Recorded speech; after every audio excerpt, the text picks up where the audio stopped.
各位啡粉、各位觀眾，大家好，歡迎收睇娛樂咖啡室，我係主持大啡哥。我相信各位最近應該都聽聞咗一宗案件，啲新聞標題可能有啲驚人同嚇人，係講發生咗咩事呢？咦，今日嘅主題呢係講關於一場喺台灣台北發生，令成個捷運系統同公眾安全都亮起紅燈嘅連環襲擊案。呢單新聞件其實相當值得我哋深入咁去了解佢嘅前因後果。如果你想收睇更多實時新聞分析同深度報導，記得訂閱娛樂咖啡室。咁樣你就唔會漏掉任何重要嘅資訊更新啦。故事發生喺2025年12月19號嘅台北，約莫下晝5點20幾分，台北捷運台北車站 M7、M8 出口一帶發生咗一件令人震驚嘅事件。一名男子突然出現，佢戴住咗防毒面具，身着黑衣黑褲，手拖住一個大行李箱。呢個人就係後來被警方確認身份嘅通緝犯張文，今年27歲，係嚟自桃園楊梅。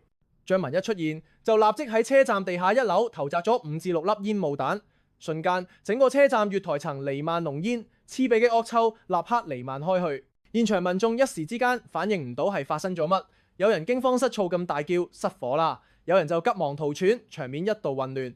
但呢個時候張文嘅目的並唔係得隻投擲煙霧彈咁簡單，佢抱緊舞動咗一把30公分長嘅長刀，喺濃煙籠罩嘅混亂中揮刀去斬一個企喺度嘅57歲余姓男子。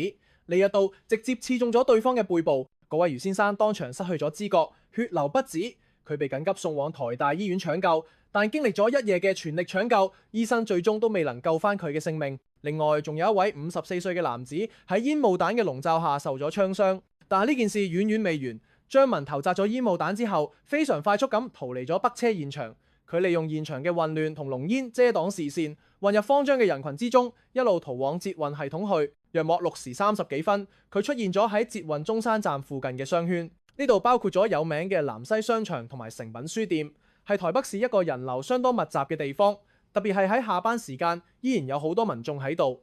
張文到咗中山站之後，重新開始佢嘅行動，佢再次投擲煙霧彈，再次持刀向路人斬去。呢一次佢嘅攻擊更加無差別。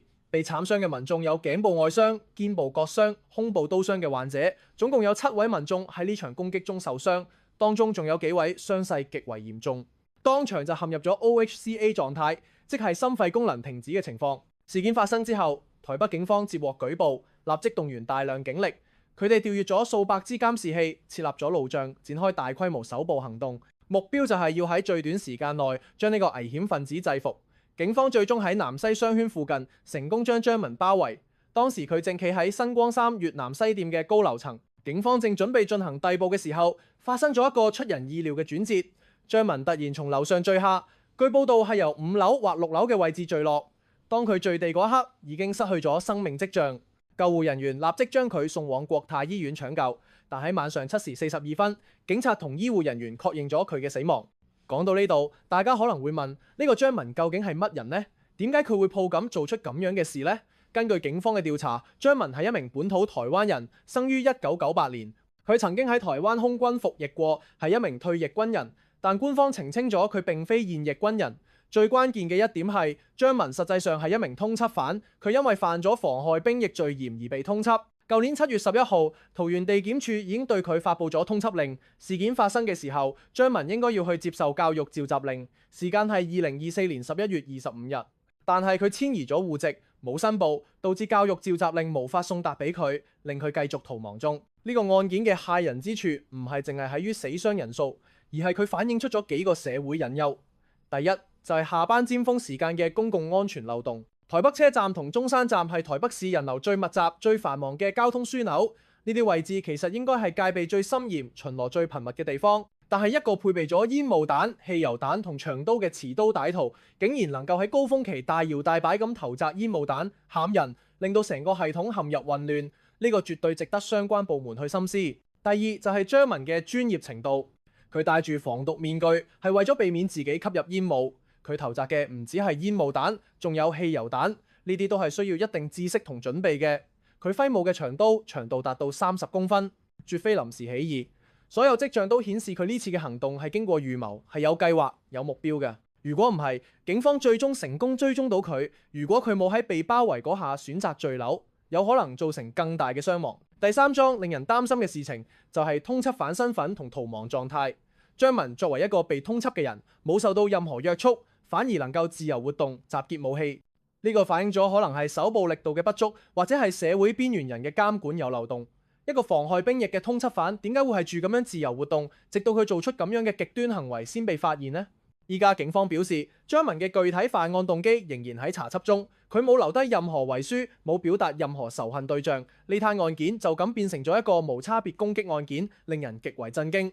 其實呢類隨機暴力事件一直都係社會學家同警務部門緊密關注嘅課題。研究表明，絕大多數隨機攻擊者往往係社會邊緣人，佢哋面對經濟困難、心理問題、社會孤立等多重挑戰，但無法係正常渠道尋求幫助或解決。喺極度絕望嘅狀態下，某啲人會採取最極端嘅方式去表達憤怒或求救。我唔係要為張文開脫，但要從源頭防止呢類悲劇發生。社會需要建立更完善嘅心理健康支援系統、失業救濟機制同社會融合項目。其次，公共場所嘅安全管理確實需要強化。雖然加強巡邏係表面做法，但更深層嘅係需要運用科技，包括 CCTV 監測、異常行為識別、人流管理系統等，咁樣先可以喺事件發生嘅第一時間做出反應，將傷害降至最低。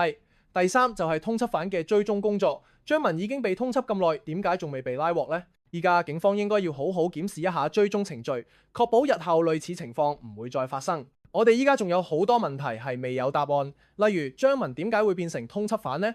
佢係咪有心理健康問題呢？佢係咪有家庭支援呢？佢嘅軍事背景與呢次攻擊有冇關聯呢？佢係咪受到任何外部影響或者挑唆呢？所有呢啲問題都等待住後續嘅調查去揭露。只有完全了解咗犯案背景，我哋先可能設法防止類似事件再發生。對於受害者同佢哋嘅家屬，我希望大家能夠喺呢個悲劇中獲得應有嘅支援，特別係57歲余先生嘅家人，佢係喺執行正常日常活動時，突然遭受咁樣嘅創傷性事件，呢種失落感同悲痛唔係一朝一夕可以平復嘅。政府同社會應該為佢哋提供心理輔導、經濟援助等全方位嘅支援。其他受傷嘅民眾亦應該獲得妥善嘅醫療同賠償，呢啲都係社會嘅基本責任。講返個人防護嘅層面，呢一次事件亦提醒咗大家喺公共場所需要保持警覺。呢唔係話要人人自危，而係要有基本嘅風險意識。例如觀察身邊係咪有可疑人物，喺聽到異常聲響時，應該第一時間往安全位置移動，了解緊急逃生路線等。唔好放棄生活質素，但確實需要多啲安全意識。其實呢個故事亦反映咗一個更大嘅社會現實，就係有好多邊緣化嘅個體，佢哋可能面臨心理困頓、經濟困難、社會孤立，但佢哋未必有渠道去尋求幫助。如果社會能夠建立更完善嘅支援網絡，及時識別呢啲有風險嘅人士，可能就能夠喺事件發生之前作出干預。呢唔係一件容易嘅事，但係值得做嘅事。如果你有任何對呢個事件嘅想法或疑問，歡迎喺下方嘅留言區同我分享。你覺得政府應該點樣去強化公共安全呢？定係你有啲關於事件本身嘅睇法？各位觀眾嘅意見對我哋好重要。最後，我想再強調一次，記得訂閱娛樂咖啡室，咁樣就可以確保你唔會漏掉任何關於時事分析同深度報導嘅內容。我哋每日都會為大家帶嚟最新嘅新聞分析同社會洞察。如果你覺得今日嘅內容有幫助，記得要 like 呢條影片，同埋可以與你嘅朋友分享。各位啡粉，感謝大家嘅支持，我哋下次再見。